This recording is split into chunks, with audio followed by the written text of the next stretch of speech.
WhatsApp guys, this is Sanjay Kumar Mahato और ये है एसजे महातो स्टडी हब। तो आज हम लोग बात करने वाले हैं इन्वायरमेंट यानी कि पर्यावरण के ऊपर। ठीक है, तो चलिए बिना समय गवाए हम लोग शुरू करते हैं कि पर्यावरण क्या है। ठीक है, चलिए देखिए हमारा पर्यावरण। देखिए पर्यावरण जो है एक अंग्रेजी शब्द इन्वायरमेंट का है। ठीक है, यानी कि पर्यावरण को अंग्रेजी में हम लोग इन्वायरमेंट कहते हैं। पर्यावरण शब्द का निर्माण दो शब्दों से मिलकर हुआ है, परि और आवरण। परि जो हमारे चारों ओर है और आवरण जो हमें चारों ओर से घेरे हुए है, अर्थात पर्यावरण का शाब्दिक अर्थ होता है चारों ओर से घेरे हुए। ठीक है, अब देखिए पर्यावरण में जो है हमारे चारों तरफ जैविक तथा अजैविक घटक मौजूद हैं। जैविक घटक ऐसे घटक होते हैं जिनमें जीवन पाया जाता है यानी कि सजीव, और अजैविक घटक ऐसे घटक होते हैं जिनमें जीवन नहीं पाया जाता है, जिन्हें हम निर्जीव कहते हैं। तो हम यह कह सकते हैं कि हमारे चारों तरफ जैविक और अजैविक घटकों के योग को ही हम लोग क्या कहते हैं, पर्यावरण कहते हैं। ठीक है, तो इसको हम लोग दूसरे शब्दों में कह सकते हैं। देखिए environmental is equal to living या बायोटिक प्लस नॉन लिविंग या एबायोटिक। क्लियर है, यानी कि पर्यावरण जो है जैविक और अजैविक घटक दोनों को मिलकर पर्यावरण बना है। नेक्स्ट हम लोग देखते हैं पर्यावरण। पर्यावरण को जो है दो भागों में बांटा गया है। पहला है जैविक घटक और दूसरा है अजैविक घटक। पर्यावरण को दो भागों में बांटा गया है, पहला जैविक घटक और दूसरा अजैविक घटक। तो चलिए देखते हैं अभी जैविक घटक के बारे में। तो देखिए जैविक घटक में पहले आता है पौधे जो उत्पादक होते हैं, जिन्हें हम प्रोड्यूसर कहते हैं। तो देखिए पौधे जो होते हैं ये ना तो किसी पर निर्भर रहते हैं ना किसी की आस में रहते हैं। पौधे जो है अपना भोजन खुद बनाते हैं। ठीक है, इसीलिए इन्हें प्रोड्यूसर कहा गया है। दूसरा है जंतु, जिन्हें उपभोक्ता भी कहा जाता है और इंग्लिश में इन्हें कंज्यूमर भी कहा जाता है। देखिए जंतु जो होते हैं दो तरह के होते हैं, या फिर मान लीजिए तीन तरह के भी होते हैं। ठीक है, शाकाहारी, मांसाहारी और सर्वाहारी। तो अगर शाकाहारी होंगे जंतु तो वे या तो किसी पेड़ पौधे पे आश्रित होंगे, और जो मांसाहारी होंगे वो किसी और जीव जंतु पे। ठीक है, इसीलिए इन्हें उपभोक्ता यानी कि कंज्यूमर कहा गया है। तीसरा है हमारा सूक्ष्मजीव माइक्रोब्स, और चौथा है हमारा अपघटक डिकम्पोजर। ठीक है, तो ये है जैविक घटक। अब देखते हैं दूसरा अजैविक घटक। देखिए अजैविक घटक के दो भाग होते हैं, पहला दृश्य विजिबल और दूसरा अदृश्य इनविजिबल। ठीक है, तो चलिए आगे बढ़ते हैं।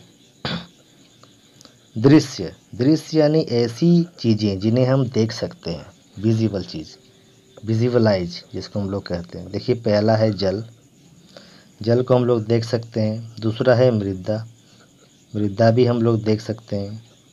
तीसरा है पत्थर, चौथा है खनिज और पांचवा जो है मैन मेड, यानी कि मैन मेड जो होता है मनुष्य द्वारा बनाई गई कोई भी चीज़ हो सकती है जिन्हें हम लोग देख सकते हैं। ठीक है, अब चलते हैं अदृश्य यानी कि इनविजिबल।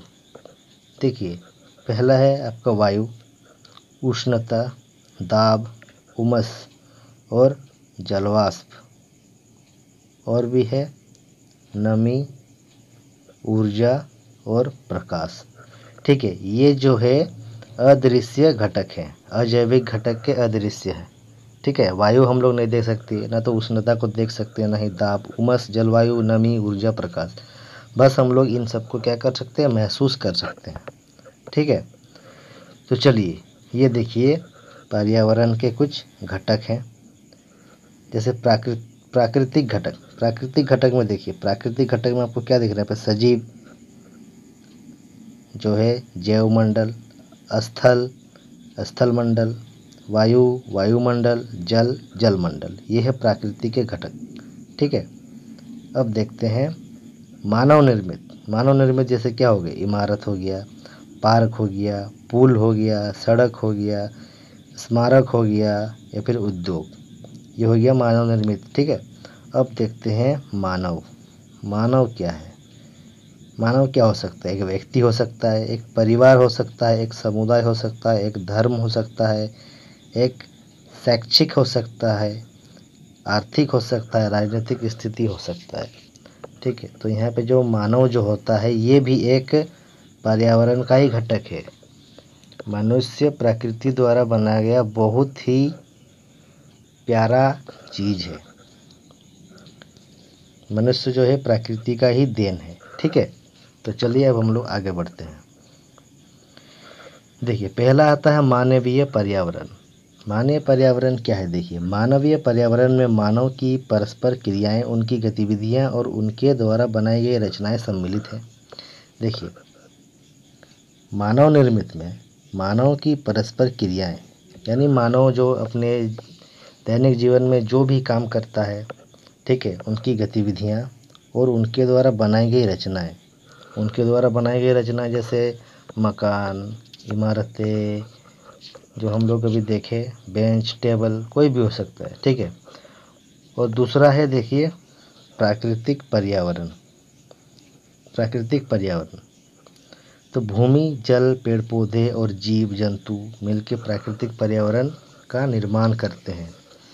देखिए, प्राकृतिक पर्यावरण का निर्माण कौन करता है? देखिए, भूमि, जल, पेड़ पौधे और जीव जंतु। यहाँ इसमें जो है मनुष्य भी आएगा। प्राकृतिक पर्यावरण के अंदर मनुष्य भी आएगा, क्योंकि मनुष्य भी प्राकृतिक का ही एक देन है। ठीक है, तो प्राकृतिक पर्यावरण में स्थलमंडल, जलमंडल, वायुमंडल और जैवमंडल, ये 4 मंडल आते हैं। ये 4 मंडल बना के प्राकृतिक पर्यावरण का निर्माण करते हैं। ध्यान से सुनिएगा, बहुत ही इम्पोर्टेंट है। प्राकृतिक पर्यावरण में स्थलमंडल, जलमंडल, वायुमंडल और जैवमंडल आते हैं। ठीक है, क्लियर है बात? चलिए अब आगे बढ़ते हैं। तो सबसे पहले बात करेंगे हम लोग स्थलमंडल की, जिसे इंग्लिश में कहते हैं लिथोस्फियर। ठीक है, तो चलिए, स्थलमंडल, लिथोस्फियर, पृथ्वी की कठोर ऊपरी सतह को स्थलमंडल कहते हैं। ये चट्टानों एवं खनिजों से बना होता है एवं मिट्टी की पतली परत से ढका होता है। स्थलमंडल महाद्वीपों के अलावा महासागर की सतह पर भी पाई जाती है, जिन्हें हम लोग क्या कहते हैं? टापू। ऐसे कुछ महासागर, सागर या फिर समुद्र के बीच ऐसी कुछ घटनाएं हो जाती हैं जिससे कुछ टापू का निर्माण हो जाते हैं। ठीक है, उसे भी हम लोग स्थलमंडल का एक भाग कहते हैं। स्थलमंडल वह क्षेत्र है जो हमें वन, कृषि एवं मानव बस्तियों के लिए भूमि, पशुओं को चरने के लिए घास स्थल प्रदान करता है। ध्यान से देखिएगा, यहाँ पे लिखा गया है कि स्थलमंडल वो क्षेत्र है जो हमें क्या देता है? वन, कृषि एवं मानव बस्तियों के लिए भूमि, पशुओं को चरने के लिए घास स्थल प्रदान करता है। यानी कि तो देखिए, हम भी जो है अपना जीवन यापन स्थलमंडल में ही करते हैं। स्थलमंडल में ही हम सांस लेते हैं, स्थलमंडल में ही हम अपने रोज़मर्रा की सारी चीज़ें को करते हैं। क्लियर है? चलिए अब आगे बढ़ते हैं। दूसरा है हम लोग का जलमंडल, जिसे अंग्रेजी में हम लोग कहते हैं हाइड्रोस्फीयर। तो देखिए, जलमंडल क्या है? जल के क्षेत्र को जलमंडल कहते हैं। सीधा सीधी बात, जहाँ जल है वही है जलमंडल। यह झील के विभिन्न स्रोतों जैसे नदी, झील, समुद्र, महासागर, सागर आदि जैसे विभिन्न जलाशयों से मिलकर बनता है, और ये सभी जो है प्राणियों के लिए बहुत ही ज़्यादा आवश्यक है। देखिए, जल मंडल का निर्माण जो है नदी, झील, समुद्र, महासागर, सागर, ठीक है, इन सब को मिला के जो है जलमंडल का निर्माण होता है। और ये हम प्राणियों के लिए, जीव जंतु, पशु पक्षी, हम सब के लिए जो है बहुत ही ज़्यादा एक मतलब अपनी भूमिका अदा करता है जलमंडल। ठीक है, तो चलिए अब आगे बढ़ते हैं। आगे है हम लोग का वायुमंडल, एटमॉस्फेयर। तो देखिए, वायुमंडल यानी कि एटमॉस्फेयर पृथ्वी के चारों ओर फैली वायु की पतली परत को वायुमंडल कहते हैं। वायुमंडल का गुरुत्वाकर्षण बल अपने चारों ओर के वायुमंडल को थामे रखता है। हमारे वायुमंडल में कई प्रकार के गैस, धूलकण एवं जलवाष्प मौजूद होते हैं। देखिए, वायुमंडल जो है पृथ्वी के चारों ओर फैली हुई है। जो एक पतली परत में फैली हुई है, ठीक है, जिसे हम लोग वायुमंडल कहते हैं। यानी कि पृथ्वी के चारों ओर फैली वायु की पतली परत को ही हम लोग वायुमंडल कहते हैं। पृथ्वी का गुरुत्वाकर्षण बल जो है, ठीक है, पृथ्वी का जो गुरुत्वाकर्षण बल है वो अपने चारों ओर के वायुमंडल को थामे रखता है, यानी कि पकड़ के रखता है, जिसके कारण जो है वायुमंडल अपने जगह में स्थिर टिका हुआ है। हमारे वायुमंडल में कई प्रकार के गैस, धूल कण एवं जलवाष्प मौजूद होते हैं, जो बहुत ही छोटे छोटे होते हैं, और कुछ धूल कण जो है थोड़े बड़े बड़े होते हैं, लेकिन ये जो है हम अपने नग्न आँखों से इन्हें नहीं देख सकते। ठीक है, चलिए अब आगे बढ़ते हैं। तो देखिए, वायुमंडल को जो है 5 परतों में बांट दिया गया है। वायुमंडल को 5 परतों में बांट दिया गया है। पहला है क्षोभ मंडल, दूसरा है समताप मंडल, तीसरा ओजोन मंडल, चौथा आयन मंडल और पांचवा बाह्य मंडल। तो चलिए वायुमंडल के जो है प्रत्येक मंडल को हम लोग बारी बारी से जानेंगे। ठीक है, पहला है हम लोग का क्षोभ मंडल, यानी कि ट्रोपोस्फियर। क्षोभ मंडल को अंग्रेजी में नाम याद रखिएगा, इसका हिंदी और अंग्रेजी दोनों बहुत ही महत्वपूर्ण है। क्षोभ मंडल को इंग्लिश में कहते हैं ट्रोपोस्फियर। तो देखिए, यह वायुमंडल का सबसे नीचे वाला परत है। क्षोभ मंडल जो है वायुमंडल का सबसे नीचे वाला परत है। क्लियर है?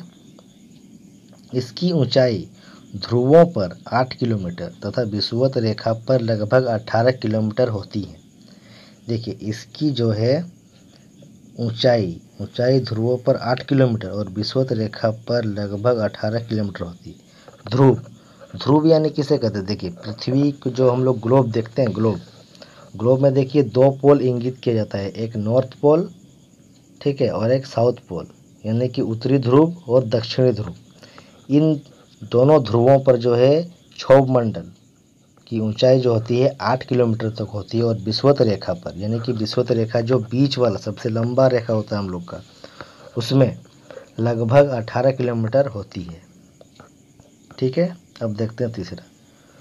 क्षोभ मंडल में तापमान की गिरावट दर प्रति, यानी कि 165 मीटर की ऊंचाई पर 1 डिग्री सेल्सियस और 1 किलोमीटर की ऊंचाई पर 6.4 डिग्री सेल्सियस होती है। यानी कि क्षोभ मंडल में तापमान की जो गिरावट है वो 165 मीटर की ऊंचाई पर 1 डिग्री सेल्सियस घटता है और 1 किलोमीटर की ऊंचाई पर 6.4 डिग्री सेल्सियस घटता है। क्लियर है? चौथा पॉइंट देखिए, सभी मुख्य वायुमंडलीय घटनाएं, ये जो है बहुत ही इंपॉर्टेंट है। देखिए, सभी मुख्य वायुमंडलीय घटनाएं जैसे बादल, आंधी, चक्रवात, वर्षा, ठीक है, तो आपका भूकंप, ये जो है इसी यानी कि क्षोभ मंडल में ही होती हैं। ये सबसे ज़्यादा इम्पोर्टेंट है टॉपिक, और इससे जो है CTET और JTET में भी क्वेश्चन पूछा जा चुका है। तो देखिए, सभी मुख्य वायुमंडल घटना जैसे बादल का बनना, आंधी एवं वर्षा इस मंडल में होती हैं। ठीक है, अब देखिए, आपसे ये क्वेश्चन किया जाएगा कि बादल किस मंडल में बनता है, तो इसका आंसर क्या हो जाएगा आपका? क्षोभ मंडल। ठीक है, आंधी वर्षा जो है ये किस मंडल में बनते हैं, तो इसका आंसर हो जाएगा आपका क्या? क्षोभ मंडल। क्लियर है क्षोभ मंडल? चलिए अब देखते हैं दूसरा है आपका समताप मंडल, जिसे इंग्लिश में स्ट्रेटोस्फियर कहते हैं। तो देखिए, पहला टॉपिक समताप मंडल। ठीक है, समताप मंडल 18 किलोमीटर से 32 किलोमीटर की ऊंचाई तक है। इसमें जो है तापमान सामान्य रहता है, सामान्य रहता है। समताप मंडल 18 किलोमीटर से 32 किलोमीटर की ऊंचाई तक है, और इसमें जो है तापमान रहता है वो सामान्य रहता है। ठीक है, अब देखिए दूसरा पॉइंट, इसमें मौसमी घटनाएं जैसे आंधी, बादलों की गरज, बिजली कड़क, धूल कण एवं जलवाष्प आदि कुछ नहीं होती है। ये जो घटनाएं हैं ये किस में होती है, हमारे क्षोभ मंडल में। ठीक है, चलिए अब तीसरा पॉइंट देखते हैं। इस मंडल में वायुयान उड़ने की आदर्श दशा पाई जाती है। ये सबसे इम्पोर्टेंट है।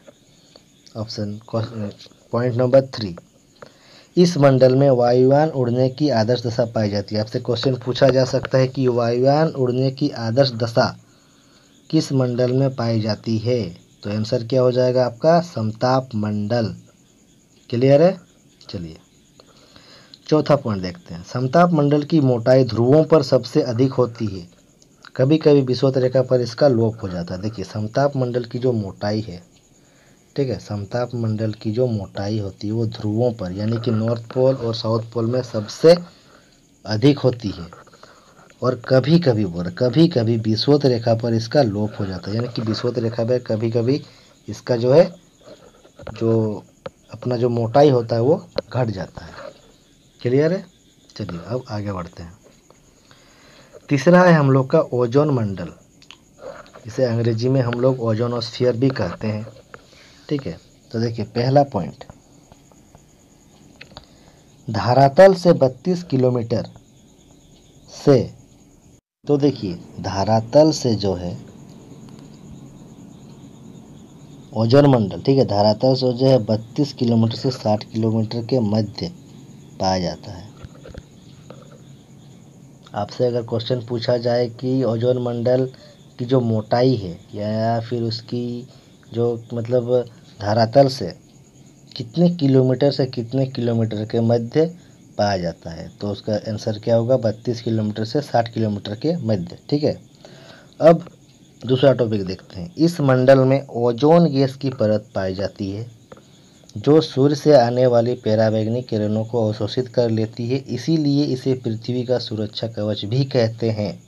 सबसे इम्पोर्टेंट टॉपिक, देखिए इस मंडल में ओजोन गैस की परत पाई जाती है। क्वेश्चन पूछा जा सकता है कि ओजोन गैस की परत किस मंडल में पाई जाती है, तो इसका आंसर क्या होगा आपका, ओजोन मंडल, जो सूर्य से आने वाली पराबैंगनी किरणों को अवशोषित कर लेता है। तो सूर्य से आने वाली जो है पराबैंगनी किरणों को ये क्या करती है, अवशोषित कर देती है, और ये जो है पृथ्वी पर आने से इसे रोकती है। पराबैंगनी किरणें जो होती है हमारे मानव या फिर पशु पक्षी इन सब के लिए बहुत ही ज़्यादा मतलब हानिकारक है, इसीलिए यही एक परत है ओजोन परत जो पराबैंगनी किरणों को हमारे पृथ्वी तक आने से हमारी रक्षा करता है, और इसे जो है पृथ्वी का सुरक्षा कवच भी कहा जाता है। पृथ्वी का सुरक्षा कवच किस परत को कहा जाता है, ओजोन परत को। क्लियर है। चलिए अब देखते हैं तीसरा, ओजोन परत को नष्ट करने वाली गैस। देखिएगा ओजोन परत को नष्ट करने वाली गैस CFC क्लोरोफ्लोरोकार्बन है, जो एयर कंडीशनर, ठीक है, जो हम लोग AC यूज़ करते हैं, रेफ्रिजरेटर यानी कि जो फ्रिज आदि से निकलती है। ओजोन परत में क्षरण CFC में उपस्थित सक्रिय क्लोरीन के कारण होती है। ठीक है, अब देखते हैं चौथा पॉइंट, ओजोन परत की मोटाई नापने में डाप्सन इकाई का प्रयोग किया जाता है। ये बहुत ही इम्पोर्टेंट है। ओजोन परत की मोटाई नापने में किस इकाई का प्रयोग किया जाता है, तो हमारा सही आंसर क्या होगा, डाप्सन इकाई। क्लियर है। अब देखते हैं पांचवा पॉइंट, इस मंडल में ऊंचाई के साथ तापमान बढ़ता जाता है। देखिए इसमें जो है हमेशा उल्टा होता है। हम जानते हैं, क्या जानते हैं कि ऊंचाई में जाने से, ऊंचा स्थान में जाने से जो है तापमान घटता है, लेकिन इस मंडल में ऊंचाई के साथ तापमान बढ़ता है, जहां प्रति 1 किलोमीटर की ऊंचाई पर तापमान 5 डिग्री सेल्सियस की वृद्धि हो जाती है। ठीक है, चलिए अब आगे देखते हैं। आयन मंडल, आयोनोस्फीयर। तो देखिए संचार उपग्रह इसी मंडल में अवस्थित होते हैं। ये सबसे इम्पोर्टेंट है, पहला टॉपिक ही। आपसे क्वेश्चन पूछा जाएगा कि संचार उपग्रह जो है किस मंडल में पाया जाता है, तो इसका आंसर क्या होगा, आयन मंडल, आयोनोस्फीयर। क्लियर है। रेडियो और संचार के साधन जैसे टेलीफोन, टेलीविज़न की सुविधा लॉन्ग तथा शॉर्ट रेडियो तरंग के कारण इसी मंडल से प्राप्त होती है। ये भी बहुत इम्पोर्टेंट है। ठीक है, रेडियो और संचार के साधन किस मंडल में आपको मिलेंगे? तो इसका आंसर क्या होगा आपका? आयन मंडल। ठीक है, क्लियर है। अब देखिए इसकी ऊंचाई जो है 60 किलोमीटर से 640 किलोमीटर तक होती है, सबसे ज़्यादा। यह भाग कम वायुदाब तथा पराबैंगनी किरणों द्वारा आयनीकृत होता रहता है। चौथा पॉइंट देखते हैं। इस मंडल में सबसे नीचे स्थित डी लेयर से लॉन्ग रेडियो वेव्स एवं E1, E2 और F1, F2 परतों से शॉर्ट रेडियो वेव परावर्तित होती हैं, जिसके फलस्वरूप पृथ्वी पर रेडियो, टेलीफोन, टेलीविज़न एवं राडार आदि की सुविधा प्राप्त होती है। क्लियर है। चलिए अब बढ़ते हैं आगे। हमारा पांचवा और अंतिम मंडल है वायुमंडल का बाह्य मंडल, एग्जॉस्फियर। तो देखिए पहला पॉइंट है, यह जो है 640 किलोमीटर से ऊपर के भाग में पाया जाता है, यानी कि 640 किलोमीटर से ऊपर के भाग को हम लोग बाह्यमंडल कहते हैं, जो ब्रह्मांड, यहीं से इसका शुरुआत होता है ब्रह्मांड का।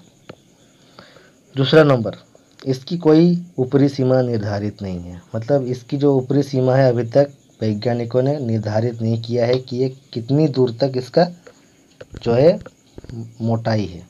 ठीक है, या फिर कितने किलोमीटर तक ये है, इसकी कोई सीमा निर्धारित नहीं की गई है। तीसरा, इस मंडल में हाइड्रोजन एवं हीलियम गैस की प्रधानता होती है, ये बहुत ही महत्वपूर्ण है। देखिए आपसे क्वेश्चन किया जाएगा कि किस मंडल में हाइड्रोजन एवं हीलियम गैस की प्रधानता होती है, तो आपका आंसर क्या हो जाएगा? बाह्य मंडल, यानी कि एग्जॉस्फियर। क्लियर है। चलिए बढ़ते हैं आगे। तो सबसे अंतिम वो लास्ट है हम लोग का जैवमंडल, बायोस्फीयर।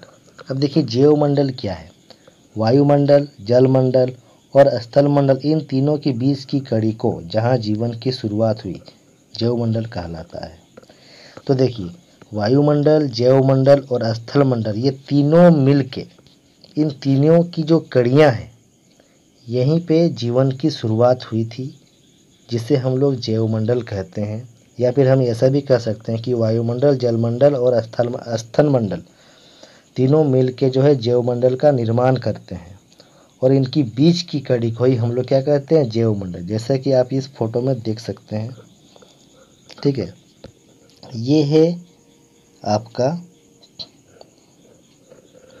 जैवमंडल, सॉरी ये देखिए आपका स्थलमंडल, ये है आपका वायुमंडल और ये है आपका जलमंडल। ठीक है, ये जलमंडल वाला भाग है, ये वायुमंडल वाला भाग है और ये जो है स्थलमंडल वाला भाग है। ठीक है, तो ये वाला जो भाग देखिएगा,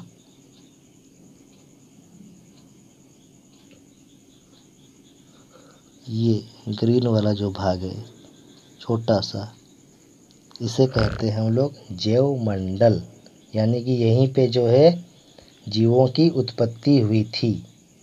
ठीक है, यही है जीवन का शुरुआत हुआ था, इसी मंडल में, इस जैवमंडल में ही जीवन की शुरुआत हुई थी। तो चलिए आज का क्लास यहीं पे समाप्त होता है। ठीक है, आगे भी और इससे रिलेटेड वीडियो आएगी, तो इसके लिए आपको हमारे साथ बने रहना है। तो ये थी संजय कुमार महतो का आज का इन्फॉर्मेशन। ठीक है, पर्यावरण अध्ययन के ऊपर। तो आज की क्लास यहीं तक होती है। Over and out.